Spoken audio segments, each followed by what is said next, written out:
ऐन दुपारच्या वेळी नदीच्या डोहातले पाणी चांगलेच गरम होई. उन्हाळ्यात तर फारच होई. त्यामुळे दुपारी डुंबायला तिथे फार मजा येत असे. घटकाभर ऊन पाण्यात पोहावे. अंगाला गारटा लागू लागलाच तर उघड्या खडकावर ऊन खात बसावे. अंगाचा मळ दगडाने काढावा. गरम वाळूत लोळण घ्यावी आणि पुन्हा पाण्यात पडावे. गावातल्या पोराटोरांचा हा कार्यक्रम वडील मंडळींचा डोळा चुकून रोज चालत असे. आजही 8-10 पोरे पाण्यात धुमाकूळ घालीत होती. कुणी दमगीर होऊन खडकावर बसले होते. कुणी आडवे हात मारीत पाणी सपासप कापीत होते. कुणाचा मांडी घालून तरंगत पडण्याचा उद्योग चालला होता. शिवाशिवी, मारामारी, पाणी उडवणे आणि आरडाओरडा यांनी नदीचा काठ अगदी गजबजून गेला होता. लांबवर कुणी परीट कपडे वाळवत बसला होता. काठाच्या दगडावर एखादी बाई धुणे चुपकीत होती. बाकी मोठे माणूस जवळपास कुणीही नव्हते. चौगल्याचा शिवा खडकावर बसून ऊन घेत होता. लंगोट लावून उगीचच बसला होता. हाताने चापट्या मारून अंगावर बसणारी माशी वरच्यावर उडवीत होता. मग एकाएकी त्याचे लक्ष पलीकडच्या काठाला असलेल्या खडकाकडे गेले. खडक अर्धवट पाण्यात बुडालेला होता. त्याला लागून नारळासारखे काहीतरी तरंगत होते. मधून मधून शेवाळासारखे काहीतरी तिथे दिसे आणि पुन्हा पाण्यात जाई. शिवा ओरडून म्हणाला, नामजा, लेका, त्यो बघ, नारळ आलाय वाहात. आणि त्याने पाण्यात सुळकांडी मारली. हात मारीत झपाझप तो निम्म्या पाण्यात गेला देखील. नामजाला नीटसे दिसले नाही, कारण त्याच्या तोंडावरून पाणी अजून ओघळतच होते. पण शिवा सुटला म्हटल्यावर तोही सुटला आणि मग त्याच्या नादाने 4-2 इतर पोरेही पाठीमागे आली. पण शिवा एव्हाना खडकाजवळ पोचलाही होता. लांबनच दिसणारा गोल, गुळगुळीत, मोठ्या आकाराचा तो पदार्थ पाहून तो म्हणाला, बायली, नारळ लई दांडगा हाय. कोकणातनं आलाय वाटतंय. आणि 4 हात मारून तो लगबगीनं खडकाजवळ आला. खडकाला थटून त्याने एकदम त्या दांडग्या नारळावर दोन्ही हातांनी झेप टाकली. आणि त्यानंतर जे काही झालं ते बघून त्याची भीतीने बोबडीच वळली. कारण नारळावर झेप टाकल्याबरोबर नारळ गपकन खाली गेला आणि विरुद्ध बाजूने एका माणसाच्या तंगड्या कमरेपर्यंत वर आल्या. आपण ज्याला नारळ म्हणून धरले तो नारळ नव्हताच, एका माणसाचे मुंडके होते. हे ध्यानात आल्याबरोबर शिवा मोठ्यांदा ओरडला आणि गरकन मागे वळला. सरासरा हात मारीत दुप्पट वेगाने तो पाठीमागे आला. ओरडून म्हणाला, पळा, ए पळा रे, मुडदा हा इथं. काही जणांनी तंगड्यावर आलेल्या पाहिल्या होत्या आणि ते आधीच काठाकडे सुटले होते. पण जे नादात होते त्यांनी शिवाचे बोलणे ऐकले आणि त्यांनीही धूम ठोकली. जिकडे तिकडे पळापळ झाली. कपडे उचलून धावत पळत सगळे गावच्या दिशेने धुमाट पळाले. धुणे धुणारी बाई धुणे उचलून लगाबगा गेली आणि परीट ही पाय उडवीत रानातनच गावाकडे टांगा टाकीत गेला. मग नदीकाठाला कोणी राहिलेच नाही. पण तासभरात गावात गवगवा झाला आणि सगळ्यांना बातमी समजली की गावाजवळच्या नदीच्या डोहात एक मुडदा वाहत आला आहे आणि तो पलीकडच्या अंगाला असलेल्या खडकाला थटून बसला आहे. सर्वच गावात ही बातमी विलक्षण वेगाने पसरली. ऐन दुपारच्या वेळी जिकडे तिकडे रोजच्याप्रमाणे शुकशुकाट होता. माणसे कामाला रानात गेलेली होती. म्हातारे कोतारे घरी पडून होते. पलीकडच्या गावी प्रांताचा मुक्काम असल्यामुळे पाटील आणि कुलकर्णी दोघेही खाकोटीला दप्तर मारून तिकडे सकाळपासूनच गेले होते. एकंदरीत गावात बायाबापड्या, पोरेटोरे आणि निरुद्योगी टगे लोक यांच्याशिवाय कुणीही नव्हते. पण तरीही सबंध गावात या गोष्टीचा गलगला झाला. असा प्रकार यापूर्वी कधी घडलेला नव्हता. त्यामुळे हे वृत्त सगळ्यांनाच अद्भुत वाटले. या नदीतून मेलेलाच काय, पण जिवंत प्राणीही कुणी वाहत आलेला कधी पाहिलेला नव्हता. त्यामुळे घरोघरची माणसे आपापला उद्योगधंदा सोडून नदीकाठाला धावली. बाया माणसे, तरणीताठी पोरे आणि लहानगे यांनी नदीकाठ गच्च भरून गेला. ही गर्दी जमली. त्यात नेहमी बिड्या उडीत उगीचच गावातनं हिंडणारा शिवा चौगल्याचा बाप होता. स्वतःला गावचा पुढारी समजणारा आणि नसत्या उचापती करणारा नाना साळुंके होता. बेकार पांडा चेंगट होता. सुताराची आणसी होती. साळ्याची यशवदा होती आणि इतर बरेच लोक होते. सगळ्यांनी डोळे ताणून पाहिले. समोरच्या लांब खडकाला अडकून राहिलेला डोक्याचा नारळ अजूनही दिसत होता. तो बघून आपापसात चर्चा सुरू झाली. शंका कुशंका निघाल्या. तोंडाला पदर लावून सुताराची अन्सी बायात उभी होती. काही कारण नसताना नाना प्रकारच्या चौकशा करीत बसणे हा तिचा नेहमीचाच उद्योग होता. तिने इकडे तिकडे पाहिले आणि विचारले, "अरे मुर्दा पाहिला का कुणी?" घरून शेंगा खिशात घालून चौगल्याचा शिवा परत तिथे आलेला होता. दोस्तांना घेऊन आलेला होता. आणि ही मोठी माणसे आता करतात तरी काय, हे कुतूहलाने बघत उभा होता. अन्सीने विचारलेला प्रश्न ऐकून त्याची कळी खुलली. बाप आपल्याला ठोकून काढील या गोष्टीची धास्ती बाजूला ठेवून तो पुढे झाला आणि शेंगा खात म्हणाला, "हां मग मी स्वतः बघितलाय मुर्दा. इचारा नामजाला." अन्सी आश्चर्य व्यक्त करून म्हणाली, "या बया, पर मुर्दाच होता का त्यो? नाहीतर पवत बसला असेल कुणीतरी." "नाही नाही, मुर्दाच होता." "होय का? कशावरनं र?" शिवा आणखीन पुढे सरसावून एखाद्या सेनापतीच्या थाटात सगळा नकाशा हाताच्या खुणेने दाखवीत म्हणाला, "मी ह्या इथं बसलो होतो. तिकडं पोरं खेळत होती आणि गपकन मला तो नारोळ दिसला." "या बया, आणि पुढं?" "पुढं काय, म्या पवत गेलो आणि गपकन त्याचं टक्कुर धरलं." "आ? आणि पुढं?" "मग काय, ते टक्कुर गेलं साटकन पाण्यात आणि गापकन भुतावानी तंगड्यावर आल्या की." "या बया." हा संवाद जवळजवळ सार्वजनिक झाला, कारण तो सगळ्यांना ऐकू गेला. एकतर शिवा मोठमोठ्यांदा बोलत होता आणि अन्सीचा आवाज नेहमीप्रमाणे टिपेला लागला होता. शिवाय माणसे अजून हलक्या आवाजात बोलत होती. समोर दिसते ते प्रेतच आहे हे निश्चित झाल्यावर ते कुणाचे असेल, कुठून आले असेल यासंबंधी तर्कवितर्क सुरू झाले. एक जण म्हणाला, "अरे वर्ण कुठनं तरी वाहत आलेला असणार, नाही का र पांडा?" चाबरा पांडा म्हणाला, "अरे वर्ण येणार नाही तर काय खालनं येणार आहे का? तू तर लेका चित्तारच आहेस निवळ." "आगा तसं नव्हे." "मग कसं?" "एखाद्या वक्ती वाहत आला असेल असं म्या म्हटलं आपलं." "होय का? अरे वाहत येणार नाही तर काय मुर्दा पवत आलाय होय?" "बर बाबा, आला मुर्दा एवढं पक्क." "मग त्यात लेका तू काय अप्रूप सांगितलंस? ते दिसतच आहे की समद्यांना." हा संवाद आणि त्यातून निघालेला तात्पर्य ऐकून सगळीकडे हशा पिकला आणि भली जिरली त्याची असे सर्वांना वाटले. पण लोकांचे हे हसणे नाना साळुंक्याला बिलकुल आवडले नाही. मगापासून तो तोंड मिटून गप्प उभा होता. लोकांची करमणूक चालली आहे हे बघून तो रागावला. एका उंच खडकावर उभा राहून तो म्हणाला, "अरे आवाज बंद करा एकदम. काय चालवली या वटवट." त्याबरोबर गडबड जरा कमी झाली. नाना हा निरुद्योगी असल्यामुळे उचापतखोर होता हे लोकांना माहीत होते.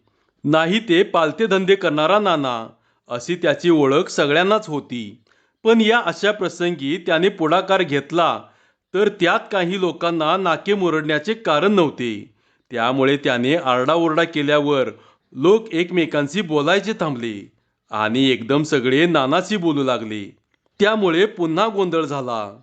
शेवटी नाना पोरांच्या अंगावर धावून ओरडला, "अरे ये, आता गप बसताय काय पाडू तुमचा मुर्दा इथल्या इथं." नानाने असा दम ठेवून दिल्यावर ताबडतोब सगळीकडे शांतता आणि सुव्यवस्था स्थापन झाली. पुन्हा कोणीतरी म्हणाले, "हा, काय म्हणतोस नाना?" नाना पुन्हा ओरडून म्हणाला, "अरे पर मुर्दा आधी बाहेर काढायचा काय कसं? काय निस्त्या गप्पाच ठोकायला जमलाय समधी." अन्सी म्हणाली, "आव बाहेर तर काढायलाच पाहिजे. कोण हाय काय हाय समजल तरी." तिच्याकडं बघून पांडानं उपरोधानं मान हलवली आणि तो हळू आवाजात बोलला, "हां, कोण हाय काय हाय समजणार हाय तिला. त्यो मुर्दाच काय जसा हिला समद सांगत बसणार हाय." पण तो असं बोलला तरी जे काही असेल ते बाहेर काढावे हे त्यालाही मान्य होते. इतर सगळ्यांनाच मान्य होते, कारण त्याशिवाय कुणाची उत्सुकता आणि कुतूहल थांबणार नव्हते. अशा बाबतीत शिवा चौगल्याचा बाप अतिउत्साही पुरुष होता. बिडी ओढीत त्याने सांगितले, "अहो काढाय पाहिजे तर, तसं कसं? मग चला दोघं चौघं गडी. माझा पहिला नंबर. पुढं बोला, कोण कोण येतंय? चला." नाना म्हणाला. हे ऐकल्यावर जरा गडबड उडाली. काही गड्यांना आपण पुढे उभे राहिलो याचा पश्चाताप झाला. पुढे गर्दी आहे हे बघून काही जण खाली बसले. कुणी मागं सरकत सरकत झाडाआड गेले. एकंदरीत आपण होऊन कुणी पुढे येण्याची चिन्हे दिसेनात. बाया बापड्यांना अर्थातच या प्रकारात बोलावणे नव्हते, त्यामुळे त्यांना बरेच बळ आले होते. समोर उभ्या राहिलेल्यांना त्या सारख्या प्रोत्साहन देत होत्या. साळ्याची यशोदा सारखी सखा पाटलाला विचारत होती, "सकबा, तू नाही व्हय जाईत? आहा, एवढा पवनारा म्हणतूस आणि माग माग होय? हात तुमची दोडांनू."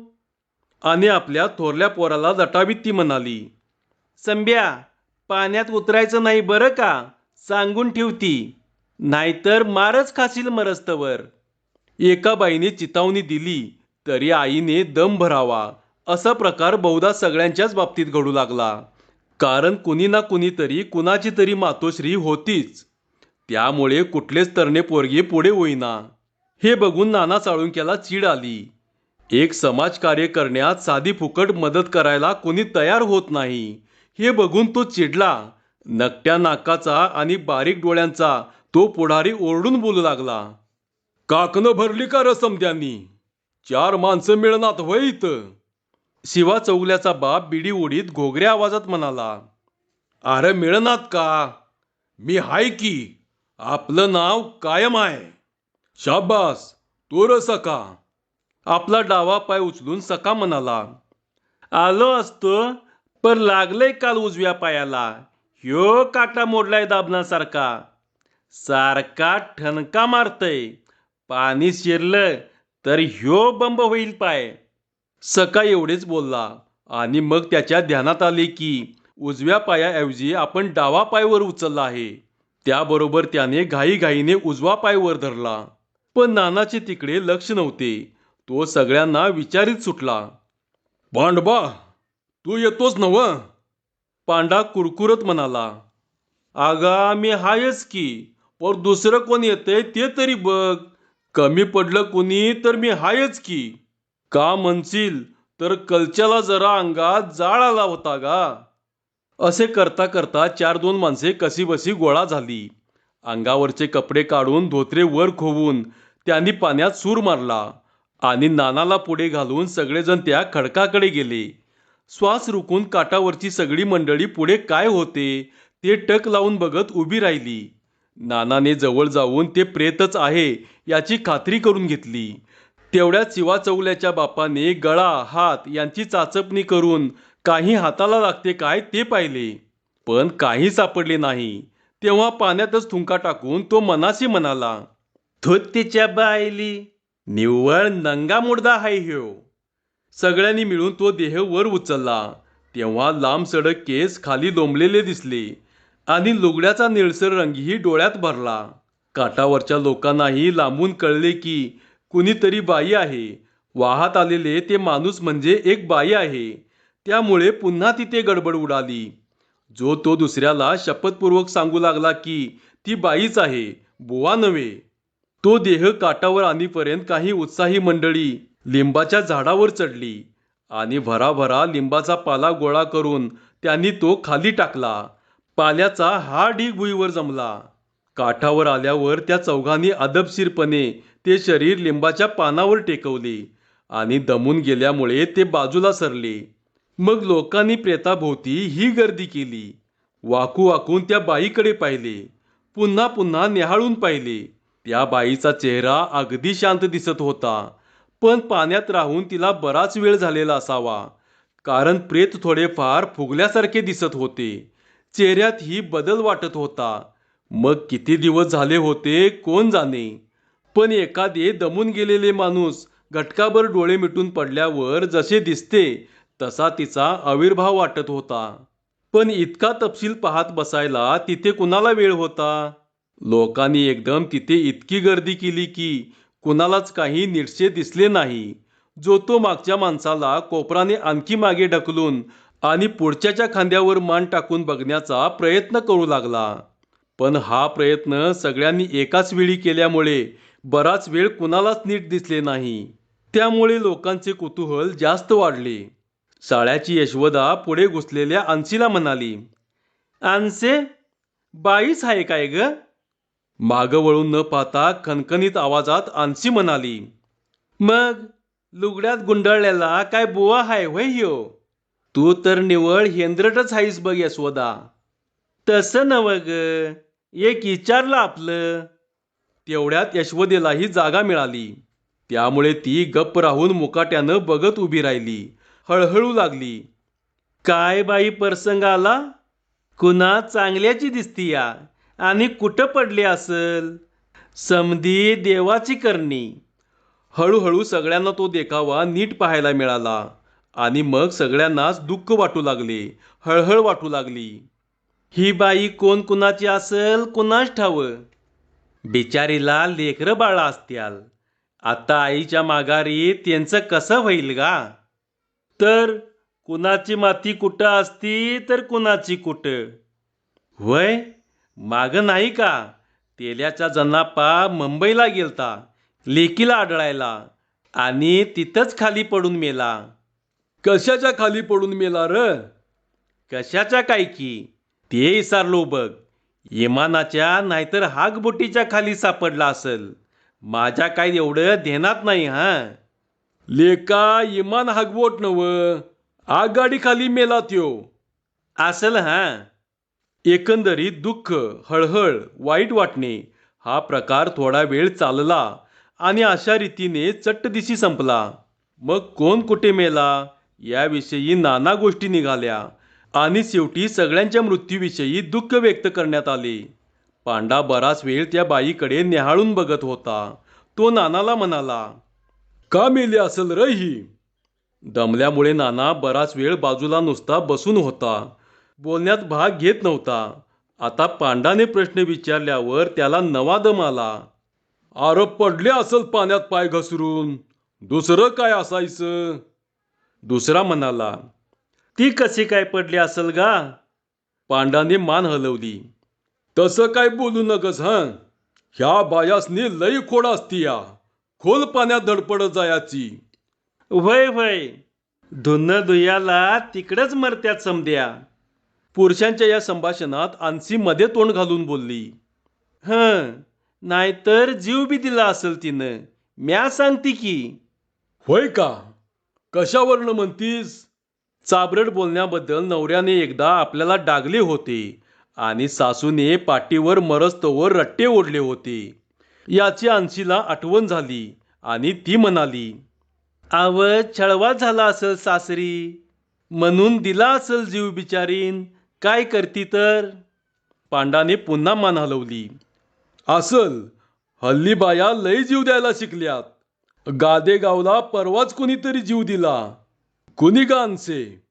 पांडाने केलेली ही लगट अन्सीला बिलकुल आवडली नाही. तो एक फाजील माणूस आहे असे तिचे त्याच्या संबंधी मत होते. म्हणून तिला फनकारा आला.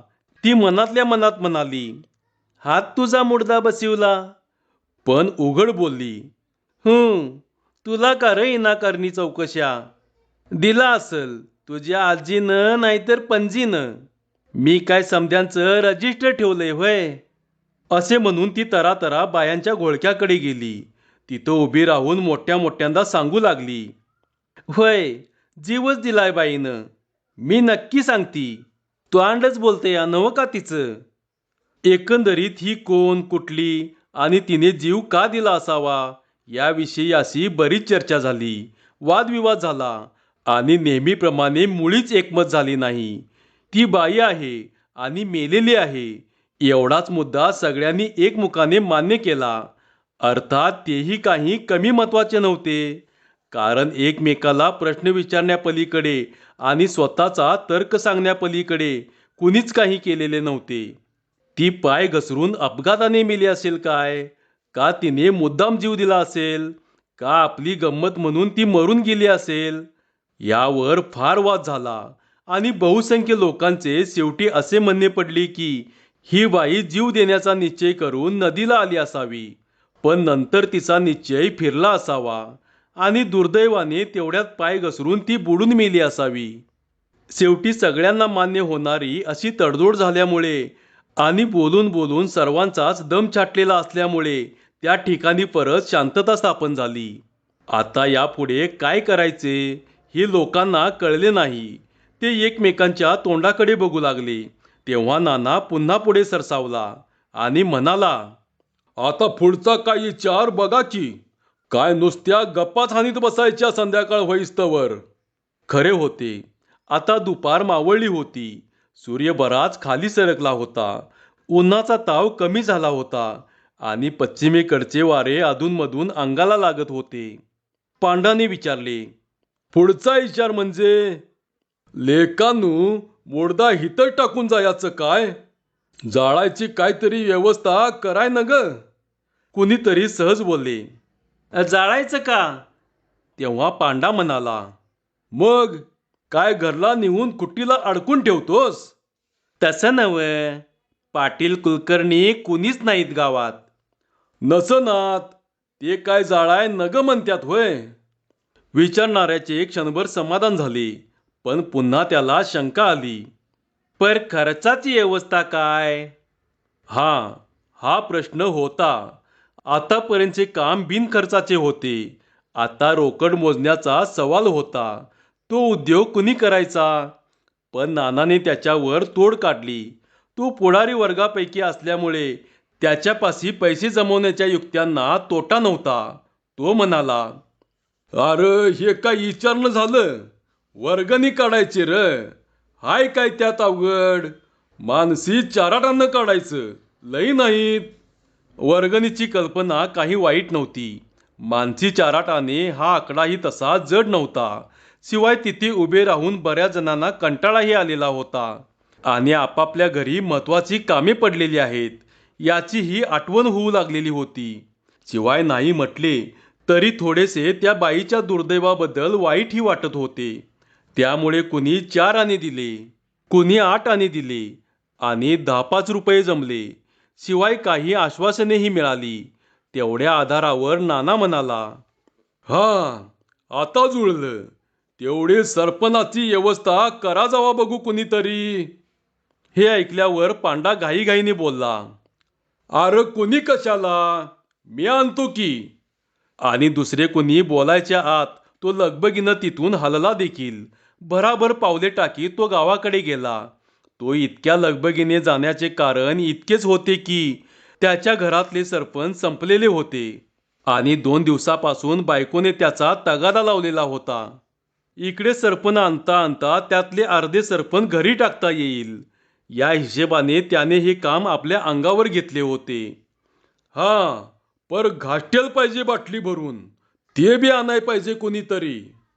गावात घासलेट मिळू शकेल असे एक बाळूवाण्याचे दुकान होते, पण तो काही या गर्दीत नव्हता, घरीच होता.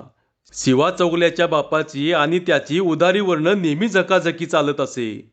आज त्याच्याकडनं बाटलीभर तेल फुकट काढायचा हा चांगला मोका आहे असा हिशेब करून शिवाचा बाप म्हणाला, बाळूवाण्यान कालच नवा डबा फोडलाय, मी आणू का त्याच्याकडनं? दिल का त्यो? लई जिन जात आहे. अगा त्याचा बाप दिल. अशा टायमाला कसा देत नाही तेच बघतो. शाबास पट्टे, जा लवकर. ह्यो सुटलो बघा. असे म्हणून ओले धोतर नीट खोवीत शिवा चौगल्याचा बाप ही बिडी ओढीत तरातरा गावाकडे गेला. त्याच्या एकंदरीत मुद्रेकडे आणि बिडी ओढण्याकडे पाहिले असते म्हणजे कुणाच्याही लक्षात आले असते की हा गडी काही नुसता घासलेट उपटणार नाही, वर काड्यापेटी एखादी मारणार आणि नक्की खिशात घालणार. कुणी कुठे गेले आणि माणसे कामाला लागली. बाकीची माणसे त्यांची वाट पाहत नदीकाठाला थांबून राहिली. एव्हाना दुपार केव्हाच संपली होती. ऊन मागे सरकले होते. संध्याकाळ झाली होती आणि सावल्या जवळजवळ येत होत्या. नदीकाठचा भाग अंधारात बुडत होता, पण अजूनही मावळतीचा मंद उजेड टिकून होता. तसे स्पष्ट दिसत होते. पलीकडच्या गावात गेलेले पाटील कुलकर्णी दप्तर घेऊन गावाकडे येत होते. वळणाजवळ आल्यावर त्यांना नदीच्या काठाला ही गर्दी दिसली. तेव्हा त्यांना आश्चर्य वाटले. मग ते गावात गेलेच नाहीत, सरळ नदीकडे आले. झपाझपा चालून पाटील आधी पुढे आला. ओरडून म्हणाला, "काय र, काय भानगड हाय? पाहुण्याची शरद बिरत लावली काय काय?" तेवढ्यात काठावर निजलेला मुर्दा त्यांच्या दृष्टीला पडला. तो दचकला, एकदम 4 पावलं मागे सरकला. "आ, हे र काय आणि?" नाना पुढे येऊन म्हणाला, "आव पाटील, मुर्दा वाहत आला होता नदीतनं. सकाळ धरणं त्या तिथल्या खडकाला थटला होता." "भले, मग?" "मग काय, आम्ही बाहेर काढला." "वा वा, भले." "पाटील, आम्ही आता वर्गणी काढली या. जाळून टाकायचं म्हणतोय ह्यो मुर्दा." पाटील अनवधानाने बोलला, "होय होय, जाळून टाकायलाच पाहिजे की, नाहीतर किती येळ ठेवायचा इथं?" आणि दात कोरण्याने दातातली घाण काढीत गप्प उभा राहिलेल्या कुलकर्ण्याला त्यांनी विचारले, "कसं वो कुलकर्णी?" रघु कुलकर्ण्याने बराच वेळ काही उत्तर दिले नाही. सबंध दातातली घाण बाहेर काढीपर्यंत तो थांबला, खाकरला, खोकरला. मग त्याने पाटलांच्या आणि नाना साळुंक्याच्या तोंडाकडे थोडा वेळ टक लावून पाहिले. नंतर तो अगदी शांतपणे नानाला म्हणाला, "नाना, तू मुर्दा बाहेर काढलास?" नाना फुगून म्हणाला, "होय, का बरं?" "अरे, तुला कोणीही उचापत सांगितली होती?" सबंध गावात नाना फक्त एकटा रघु कुलकर्ण्याला भीत असे. कारण रघु कायदेबाज माणूस होता. नाही म्हटले तरी त्याचे डोळे कुलकर्ण्याचे होते. तो कुणाला कुठे आणि कसा गुंतविल याचा नेम नव्हता. त्यामुळे नाना दचकून म्हणाला, "का हो, काय झालं?" कुलकर्णी आणखी आवाज वर चढून बोलला, "अरे, तुला हे नसते पालते धंदे करायला सांगितले कोणी? ते मला सांग." सगळे लोक चकित होऊन कुलकर्ण्याकडे बघू लागले. सारेजण त्यांच्या भोवती गोळा झाले आणि पुन्हा कुजबुजू लागले. तसा नाना आणखी नरमला. "अव, पर काय झालं तरी काय असं?" "तेही तू मलाच विचार. लेका, तुला मुर्दा बाहेर काढायला सांगितला कोणी?" "कोणी नाही, म्याच म्हणलं काढूया आपला." पाटलांनी विचारले. "आव कुलकर्णी, झालं तरी काय असं?" "काढला मुर्दा, मग काय झालं? पाण्यात घाण झाली असती समती. काढला ते बरंच केलं की." यावर कुलकर्ण्याने आरडाओरडा करून सांगितले की, "अहो, ही जी गोष्ट सगळ्यांनी मिळून केलेली आहे ती बेकायदेशीर आहे. विशेषतः सरकारात न कळवता मुर्दा जाळायला निघणे हा फार गंभीर गुन्हा आहे. न जाणो खुनाचा आरोप सुद्धा ठेवला असता. मग एका दुसऱ्याला फाशी नक्की झाली असती आणि 2-5 जणांना जबरदस्त शिक्षा झाल्या असत्या. मेहरबानी म्हणून आम्ही लवकर आलो इथे. एकदा का मुर्दा जाळला असता की मग आमच्याही हातात काही राहिले नसते." हे ऐकल्यावर सगळ्यांचे चेहरे काळवंडले. ही नसती पिढा आपण ओढवून घेतली असे सगळ्यांनाच वाटू लागले.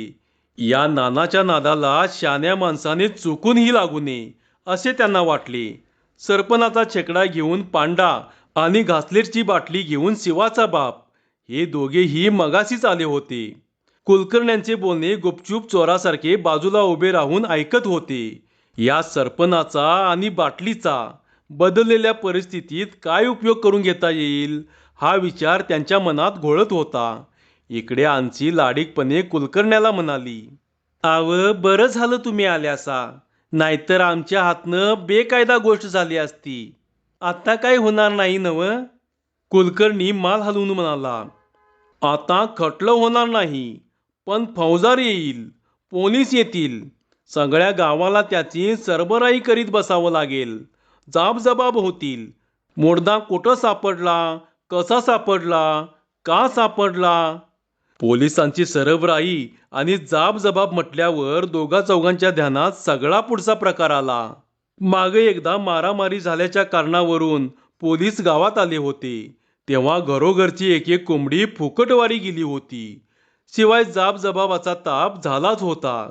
तालुक्याच्या गावाला हेलपाटे घालून घालून काटे ढिले झाले होते. सका पांढरे म्हणाला, रगबा, ही भानगड टाळा. काय वाटेल ते करा.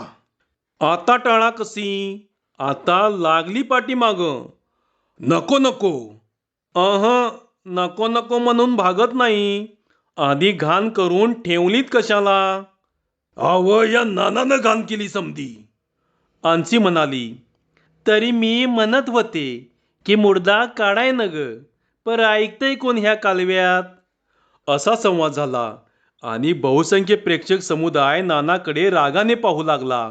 त्याने केलेल्या एक एक निर्णयाविषयी मगा त्यांना केवढा आदर वाटला होता, पण आता तो नाहीसा झाला आणि नाना हा निष्कारण उचापती करणारा माणूस आहे हे आपण कसे विसरलो याचे सगळ्यांना आश्चर्य वाटले. फार काय, त्या मेलेल्या बाईचाही आता सगळ्यांना राग आला. तिने निष्कारण झेंगट लावले आमच्या पाठीमागे. नसती आली तर काय बिघडले असते? पाटलांना पुढच्या गोष्टीची सगळी कल्पना आली.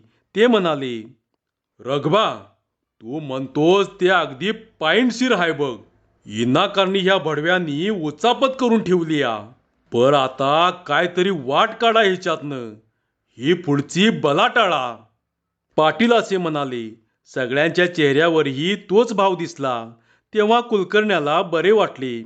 परिस्थिती आता पूर्णपणे आपल्या हातात आलेली आहे याविषयी त्याची खात्री झाली. त्याने विचार करून ठेवलाच होता. तो म्हणाला, नाना कुठं आहे?